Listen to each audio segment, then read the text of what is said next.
Entela?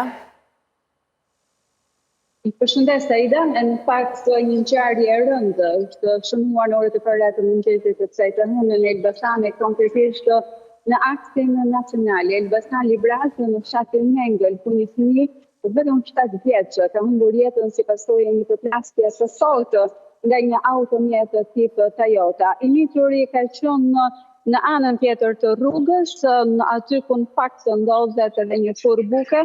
Thuhet se sapo kishte blerë një molto për të konsumuar në shkollë, ndërkohë që në anën tjetër të rrugës pritej nga ëma e tij. Dhe në momentin që i vogli ka tentuar të kalojë rrugën, në atë moment është përplasur për vdekje nga mjeti tip Toyota, i cili vinte nga Tirana në drejtim të Librazit. Në fakt, goditja ka qenë e fortë, saqë 7 vjeçari ka humbur jetën në vendngjarje, pa mundur kështu të transportohej drejt spitalit të rajonit të Elbasanit për të marrë ndihmën e parë. Në fakt, të traumatizuar kanë qenë banorët e zonës, por më së shumti nëna e cila e priste nga ana tjetër e rrugës, ndërkohë që kanë qenë pikërisht banorët ata të cilët kanë dhënë ndihmën e parë, nëse mund quhet e tillë, ndërsa trupi i voglit ju kërkoj ndjesë ndoshta për këto detaje të rënda, kishte përfunduar në pjesën e poshtme të automjetit, i cili drejtohej nga një 16 vjeç PB dhe u dashur ndërmjetja e banorëve të zonës për të nxjerrë. Tani konfirmohet Pedri Bozo sikurse e lexojmë në media, sepse e kuptoj që po qëndron e kujdesshme në kuadër të njoftimit të policisë, dhe nëse ai është shoqëruar në polici, çfarë ka deklaruar, dhe deklarata e tij a bie ndesh me atë se çfarë kanë parë qytetarët sa i takon shpejtësisë? Në fakt, unë do doja të thojë, në fakt edhe pa u bërë pyetja nga ana jote, që aktualisht dyshohet se mund të jetë një figurë e njohur publike, dhe gjitha gjasat paktën aktualisht thuhet që është Pedro Bozo, 60 vjeçari, i cili thuhet se ka vizite për vdekje të miturin. Në fakt, aktualisht është pak e paqartë situata, thuhet që edhe i mituri në momentin që ka kaluar rrugën, ka kaluar në një moment që mjeti ka qenë në lëvizje sipër, por gjithashtu edhe 60 vjeçari duket se ka qenë më shumë se sa shpejtësia e lejuar në rrugë, duke qenë se këtu bëhet fjalë për një zonë, jo vetëm një zonë të banuar, por vetëm në pak metra më tutje ndodhet dhe shkolla 9 vjeçare e Mengelit, ku ka qenë një orar në fakt rreth orës 8 të ndodhur aksidenti, atëherë kur një drejtohen një institucioni të shkollor.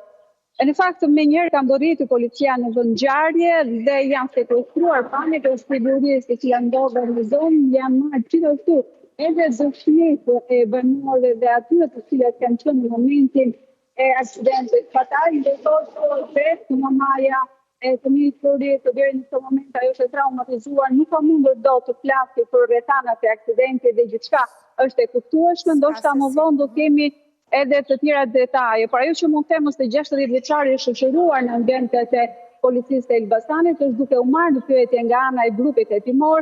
Ajo se çfarë i ka thënë deri në këtë moment është se është një situatë e cila e ka gjetur të papërgatitur, vetëm në momentin e fundit të përplasjes ka konstatuar se diçka nuk po shkonte apo se kishte ndodhur një përplasje. Ndoshta në vijim mund të kemi edhe detaje të tjera nëse 60 vjeçari vërtet ka qenë te normave të lejuar apo ka qenë një kalim i gabuar ndoshta i të miturit, i cili rezulton që tjetë fëmia e tretë i familjes në fjalë dhe një goditje fatale. Ai në fakt të fundit të këtyre dhe klasën e parë në shkollën 9 vjeçare të Mengelit, në fakt një situatë po shikoja gjatë kohës që jemi së bashku në transmetim dhe po të ndiqja po shikoja pak edhe plane. Tani aty tabela ka, tabela që konfirmojnë që ka një shkollë, tabela që thonë punime në rrugë në mos gaboj sepse ishte ajo me gure e të tjerë. Nuk di të them nëse ky segment her pas here ka problematika, nuk di të them se sa ka qenë shpejtësia, por çfarë thonë ata që kanë qenë prezent, sepse në orën kur fëmijët shkojnë në shkollë, rrugët janë pa diskutim të populluara.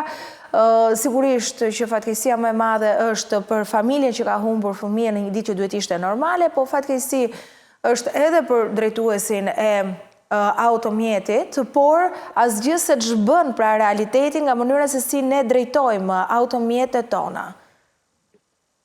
Kjo është një ndër akte të më të ngarkuar dhe veçanërisht të fundjavave, kur ne në mënyrë të vazhdueshme kemi raportuar për trafikun kilometrik që krijohet nga Elbasani në drejtim të Librazhdit edhe drejt Lezlindjes, që të gjithë preferojnë Foçën dhe për pasojë shumë pranë shkollës janë ndërtuar 2 policë të shtrirë, siç i themi ne, në mënyrë të vazhdueshme ka pasur kontestime dhe indinjatën nga ana e drejtuesve të mjeteve, të cilët theksojnë se janë pikërisht apo policë të shtrirë të cilët e ngarkojnë akoma më shumë trafikun, ndërkohë që në të dy anët e rrugës, po ashtu si kundër pjesë e kësove ka tabela kufizuese të shpejtësisë, ndërkohë që orari mëngjesit do duhet të respektohej dhe drejtuesit e mjeteve jo vetëm do duhet të jenë shumë herë më të kujdesshëm në momentin që fëmijët, në momentin që hyjnë apo edhe dalin prej shkollës, do duhet një kujdes maksimal. Episodi sotëm ka treguar në fakt një realitet të trishtë.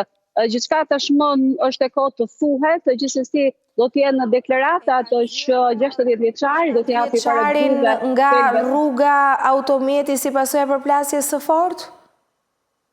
Edhe një të lutem sepse nuk mund të dëgjoj. E kanë nxjerrë nga rruga 7 vjeçarin Automjeti si pasojë e përplasjes së fortë, se po shikoj pamjet, nga kjo më ngacmon kjo. Po, edhe si prind, edhe si qytetare, si shtetase, sigurisht që më shqetëson e gjithë kjo.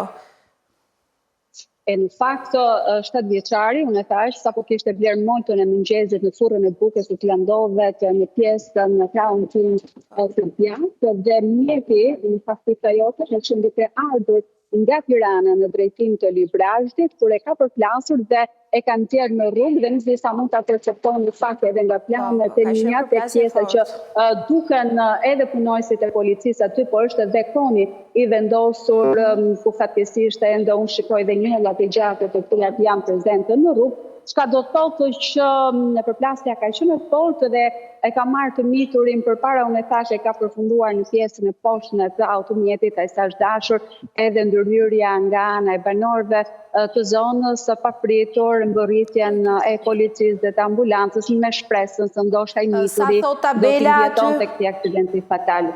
Sa thot tabela që duhet?